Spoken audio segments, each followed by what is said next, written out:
Hi, everyone. Welcome back to another episode of Growing Pains for Startup Business. And today I have a real treat in the form of a startup entrepreneur who is not only heart-centered, but she was my ex-colleague. So it's such an honor and a pleasure to bring on Naureen Anwar. And she's going to talk about, how she's doing as a startup. And she has an extremely exciting project. So, Naureen, I'd love to bring you on. And hello, and thank you so much for coming on my interview today. Thank you, Tony. The pleasure is all mine. I'm really happy to be here. Thank you. I have known you for quite some time now, and I was super surprised to learn that you had actually quit your job at, one of the best high-tech companies in the world, and you had struck off on your own. So maybe you can give us a little idea of what you're exactly doing, and your project is obviously very exciting. So why don't you talk about that for a little bit, please? So basically, when I graduated from university, I got a really interesting job at a big high-tech company. And the first year was really fun. I was learning a lot of new things. And I remember that I had to call up a colleague from another country. And I was Googling everywhere, trying to figure out how to pronounce the name of this person. Because apparently Google didn't actually have any pronunciation tool, which I found was really surprising. So I thought that, why not start up a project on the site, trying to build something like that. Maybe if I have a need for it, maybe other people might find it beneficial. So I kind of started doing it on the side with a friend of mine. We both were like coding after work, trying to build it. And we built a small, like a MVP, so like a small version of it, and we released it. And we were promoting it on Twitter. And within 3 months, the LA Times actually picked us up. Someone from LA Times found it, and then they wrote this huge article about it, which was surprising to us because we didn't really go out there or do any promotion. Right. And that's when I realized that maybe this idea is something that can actually go somewhere. So, so that was the beginning of NameShouts. But and then, well, the journey, like I can keep going, but I'm sure you have more questions. So. Okay, so Naureen, you actually have a very, very interesting name for your business. We didn't even talk about that.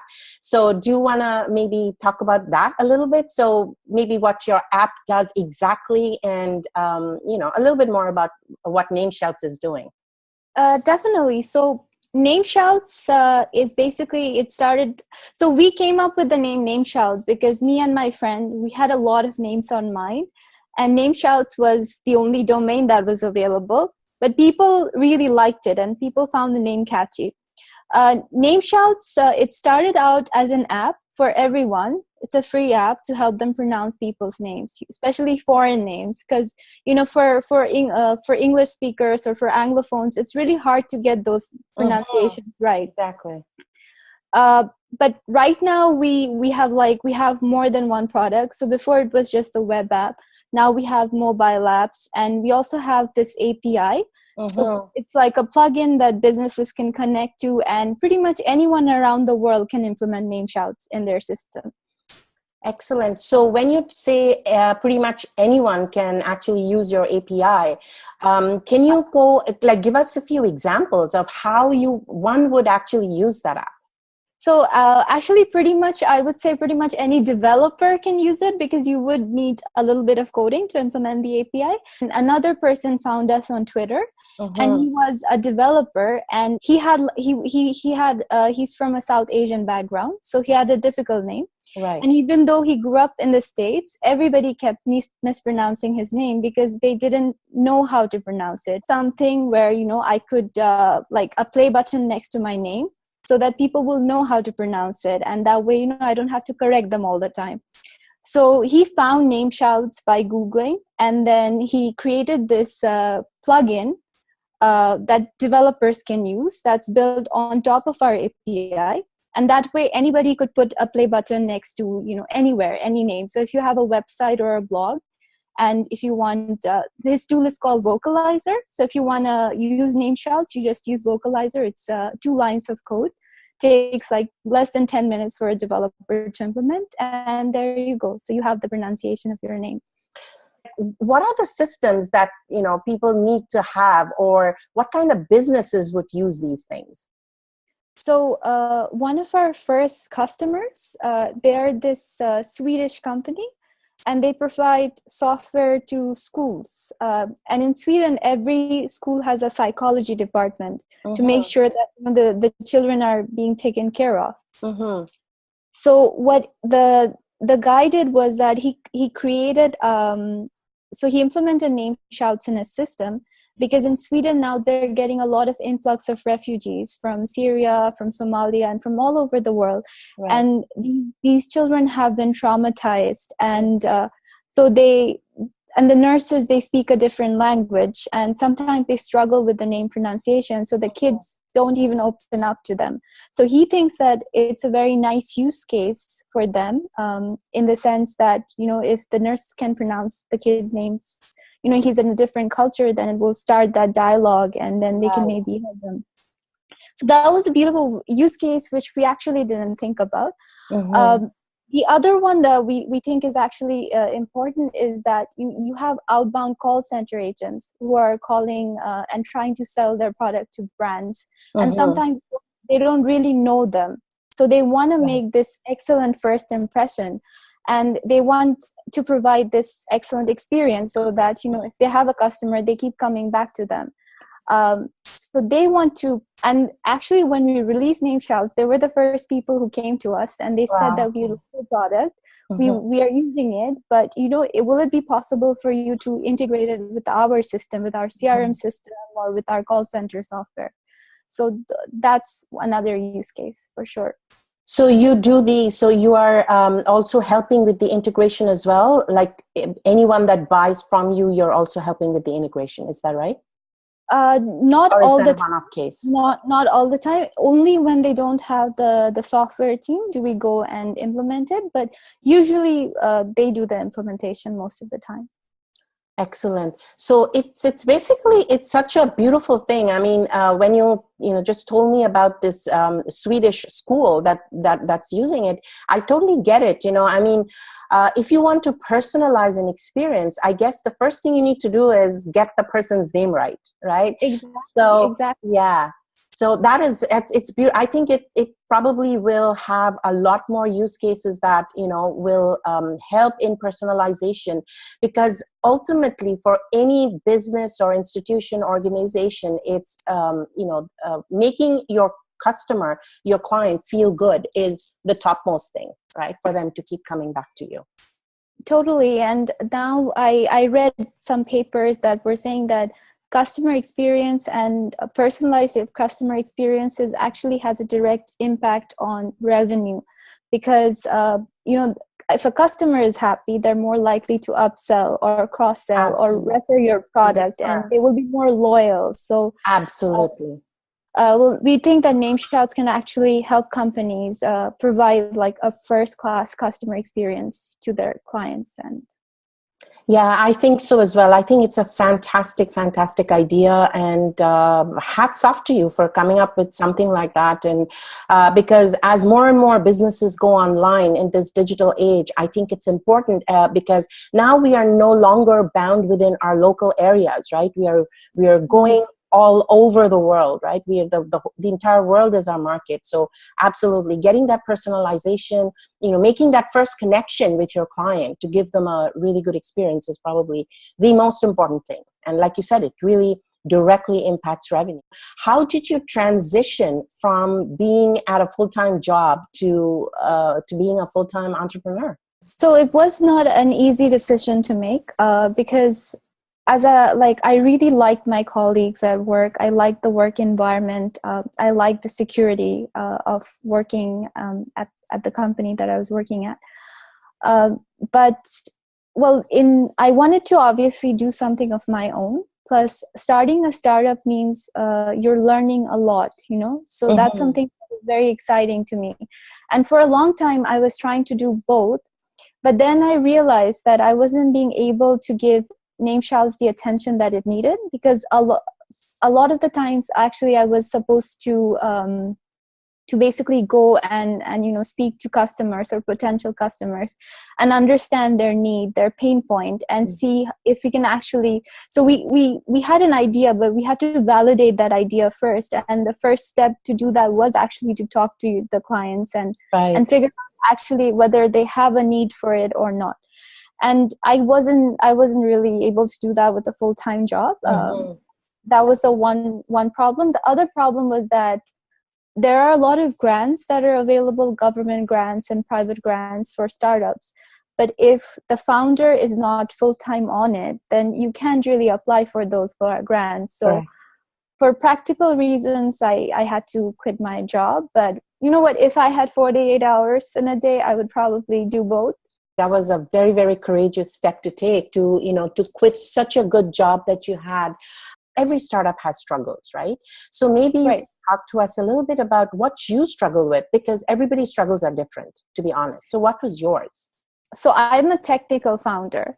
So that means that I'm really good at coding. I'm really good at, building something really fairly quickly. But I'm very bad with the social side of starting a business. So a lot of the times I don't really ask for help unless I'm in a lot of trouble, or I'm really not somebody who would go out of their way to talk to people. And I think that in business that can be a huge disadvantage.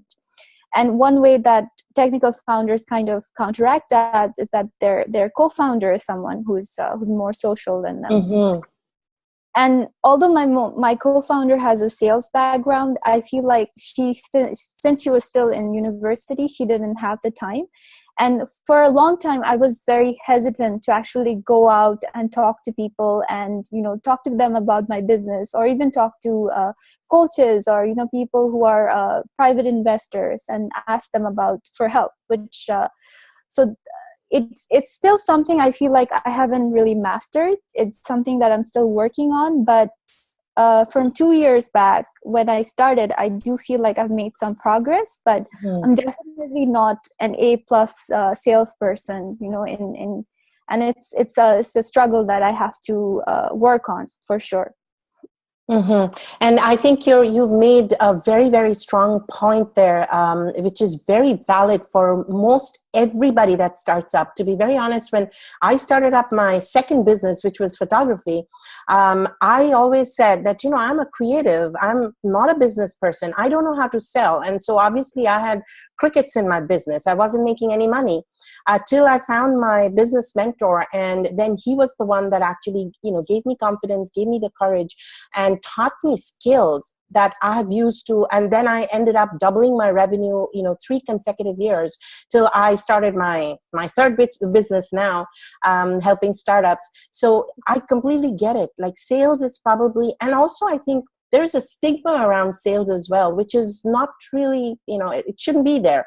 Because sales you can make it nice, right? You don't have to be that sleazy salesman. So I completely get it. And I love that you brought it up, because I think what most people talk about in their startup businesses is, how they were struggling to find money or, something else. But I really love the fact that you brought that up. So maybe do you have some advice for new startups, where sales is concerned, or any other advice for other startups? I think that, and also I feel like sales is something that they should teach us in school, because it's really a life skill.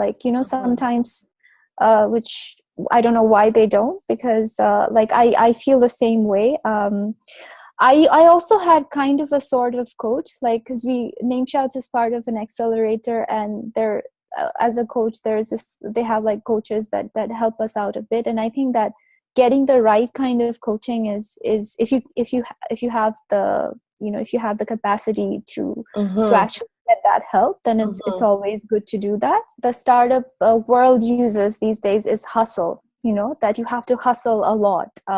Sales is always because I don't know if I'm the right person for advising, because it's still something I'm learning, but the easiest hack is probably getting someone on board with you who's really good at sales. Mm-hmm. So maybe, and that person probably has to be your co-founder. So somebody who's as invested on your business as you are, and somebody who's really, really good at sales. The next best thing is probably to get some really good quality sales coaching. That way you can maybe learn a lot of things very fast, which would otherwise take you years to learn. And as a startup founder, we are always racing against the clock, right? Because we're always Absolutely. running out of money. Mm-hmm. And sales is probably the most, like in my opinion, at least for NameShouts, which is a B2B SaaS business, Mm-hmm. it's probably the most important thing. So it's good to master it as soon as possible.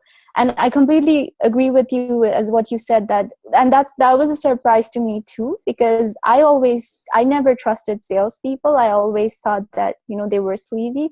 But learning about it, sales is really about, in some ways, it's about understanding your customers and trying to help them out and seeing if your solution actually helps them and if it's a fit or not a fit. I completely agree with you because, again, sales is, it is kind of marketing, right? Before you tell people about your product, nobody's going to buy it, right? Exactly. So if we can kind of look at sales in a, more positive way, I guess it's more, I look at it as marketing. I'm just marketing to people and I'm providing something that they don't have and they don't mind spending money to get it from me. I'm serving my client, and that's how I see it. I never see it as that I'm selling to someone. Exactly. Just overall, barring, say, maybe your sales part, etc., is there anything else that you've struggled with that you've overcome, and maybe that could be an inspiration to new startups? Because you and I, we come from a world where we are surrounded by incredibly smart people. Mm-hmm. And I often wonder that why is it that they don't maybe start something of their own, or they don't. And when I remember when I left, like on my last day at work, there were people who were like, we have startup ideas, but we have other responsibilities and stuff. So, and also we're not courageous enough to take that step. And one thing that really helped me is that because I read this book when I was right out of university. It's called The 4-Hour Work Week.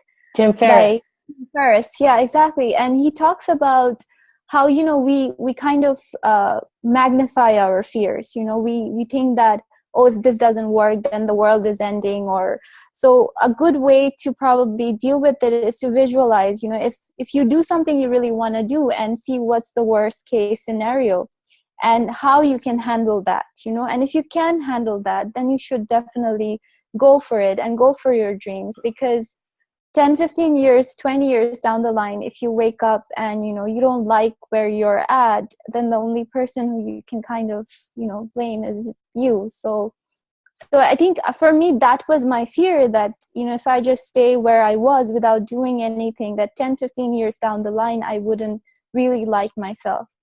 And that's why I started. I knew that I had to just do this and do my 100%. The other struggle that I had with NameShouts is because you have so many ideas. And as a technologist, and actually in B2B world, there are so many business ideas, which I feel that there are gaps in the market that entrepreneurs can utilize. But which one is the one that you should go for? And I think 2 years or a year back, I was really struggling. I was thinking that names are important, but is it the only thing that I want to focus on?